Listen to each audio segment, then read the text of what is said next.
Good morning, everyone. I hope you guys are all having a blessed day today. Hey, I wanted to talk to you today about the greatest battle you will ever face. And for most Christians, that is the battle of sexual sin. You know, God created sex, and it's good, as long as it is kept within the confines of marriage. And because our sexual desires are so strong, they literally control us. But because they're so strong, that is the greatest tool that the demonic host uses against you. Galatians 5:17 says, "For the flesh lusts against the spirit, and the spirit against the flesh.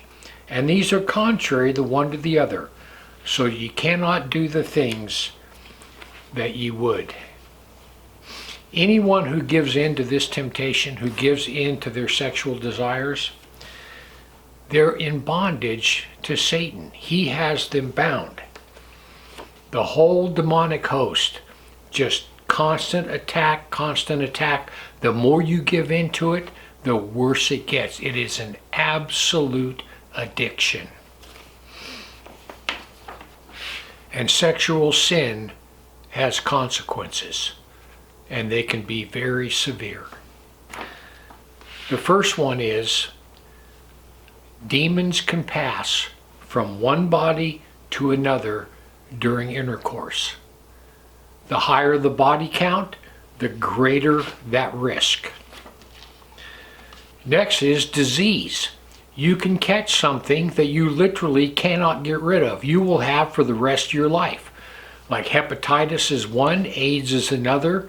The list of diseases is endless. And the next one is pregnancy.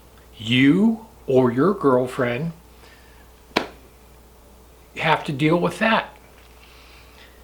And an unwanted pregnancy, you can have a financial burden for 18 years. And what if you don't even like this person? You're bound to them for 18 years. You know, I know someone right now that a young person that's going through a divorce, and I mean it's brutal. And all I can think of is, man, they're lucky they didn't have kids. And the next one is every time you hook up with someone, you leave a little piece of yourself behind. And that is an absolute fact. The more people you've been with, the higher your body count, the less likely you will ever be able to cleave to another person for life. Galatians 5:1 says, "Stand fast therefore in the liberty wherewith Christ has made us free, and be not entangled again with the yoke of bondage." Anyone who's involved in sexual sin, fornication, anyone who's involved in having sex outside of marriage, you are absolutely 100% out of fellowship with God. You cannot say, "Oh yeah, but me and my girlfriend are going to get married." No. If you're involved in sexual sin, pornography, anything along those lines, you are absolutely out of fellowship with God. And guys, listen, God will not, if you're a born again believer, God will not allow you to be out of fellowship with Him. He will reach down there and He'll hit you upside the head and bring you back in fellowship. And if you don't ask God to help you and honestly try to get this out of your life, God will bring you to a point where you eventually will. And it's a whole lot better to do it yourself than to have God force you to do it. Sexual sin has been an issue since the dawn of time. It's always been here. Even the angels fell into sexual sin. The 200 angels that came down to Mount Hermon, mated with human women, of the Nephilim, were the result. Even the angels weren't strong enough to fight it. So listen, right now, sexual sin is just, it's higher than it's ever been. And of course, cell phones don't help. You know, you can go on your cell phone and watch porn in the privacy of your own home. No one sees what you're doing. It's not like you got to go down to some shady massage parlor like back in the old days.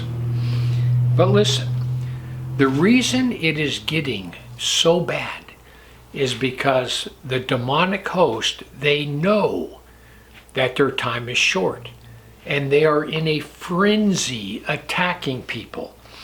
You know that the demonic host, the demons, are the disembodied spirits of the Nephilim. When they all died in the flood, their spirits are the spirits that roam the earth. And they're hungry, they're thirsty, and they have a sexual appetite, but they have no body. They cannot in any way relieve themselves. So what they do is they get a human being to run with a fantasy, you know, have sexual relations, and they tie themselves around the spinal cord of that person, and they actually get a little bit of relief.